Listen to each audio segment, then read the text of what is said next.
Olá, boa noite. Neste primeiro programa de 2011, você começa a acompanhar uma série de reportagens com o nome Os Desafios de Dilma. Serão 5 pontos analisados por especialistas aqui da nossa região. O primeiro deles é o câmbio. O câmbio é um dos maiores desafios da nova presidente do Brasil. A valorização do real em mais de 2% ao ano, frente ao dólar, acaba por gerar uma situação ruim para a indústria exportadora. Segundo esta economista, a entrada de importados no mercado brasileiro estimula a concorrência, ajuda a controlar a inflação, mas pode desestimular a indústria nacional. Por um lado, essa concorrência ajuda a controlar a inflação, né? Porque tu tem mais oferta no mercado, tem mais competitividade. Por outro lado, tu corre o risco de desestimular a produção. O que a gente tem percebido na nossa balança comercial é que tem acontecido muita importação de máquinas e equipamentos. Ou seja, algumas empresas estão aproveitando esse dólar baixo para investir na parte produtiva. Na outra ponta, nós estamos exportando muita commodity, que é produto in natura, vamos dizer assim, né? É soja, é aço, enfim.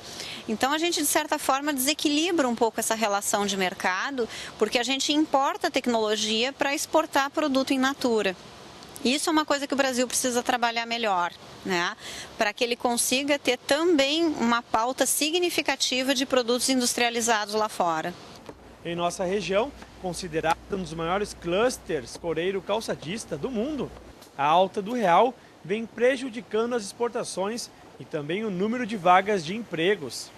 No mês de novembro, o saldo de empregos na indústria calçadista caiu em 5.000 vagas, conforme dados divulgados pela Abicalçados.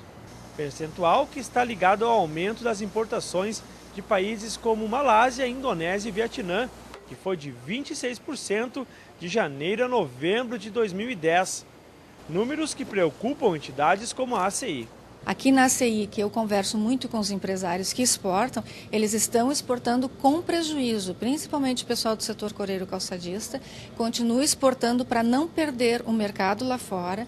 Esse discurso é antigo, todos já fazem isso há bastante tempo, então eles conseguem compensar os seus ganhos, compensar essas perdas, na verdade, não os ganhos, mas sim as perdas com o mercado interno, estão conseguindo no momento fazer isso, mas exportam com prejuízo no intuito de não perder esse mercado lá fora, que custou muito caro para se conquistar. E o câmbio, em última análise, ele decide a tua rentabilidade ou não.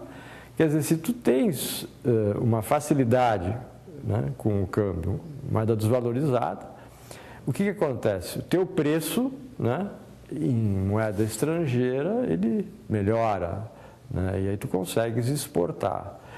Se a tua moeda, né, é muito forte, né, em relação à moeda estrangeira, em relação ao dólar, que é, digamos, o grande parâmetro internacional, o setor calçadista, como outros setores, ele se vê numa decisão, né, dramática de abandonar ou não a exportação. Segundo o Enio, muitas empresas, para não trabalharem no prejuízo, já investem mais no mercado interno. As fábricas hoje, raras são as que exportam mais de 50%. Né? Temos ainda alguns cases, né? Talvez as nossas grandes multinacionais, né? Uma Azaleia, uma Alpargatas, que tem uma imagem internacional e tem rede de distribuição, estão mais consolidadas, elas exportam, né? 35%, 50% da sua produção.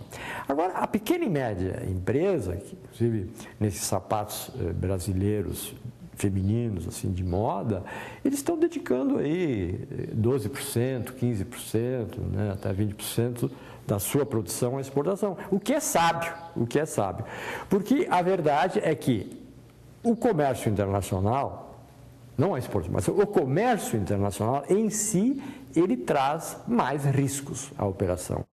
Se para a indústria o câmbio não é favorável, o mesmo não ocorre no turismo. Com o dólar desvalorizado em relação ao real, os gastos de brasileiros em viagens ao exterior continuam a crescer. Segundo dados do Banco Central, De janeiro a setembro do ano passado, os brasileiros gastaram mais de 11 bilhões de dólares, contra 7 bilhões registrados no mesmo período de 2009. Os brasileiros têm viajado muito ao exterior, principalmente para os Estados Unidos, Europa, agora no verão para as ilhas do Caribe, muitos cruzeiros internacionais. Então isso, digamos, para o turismo favorece nesse momento.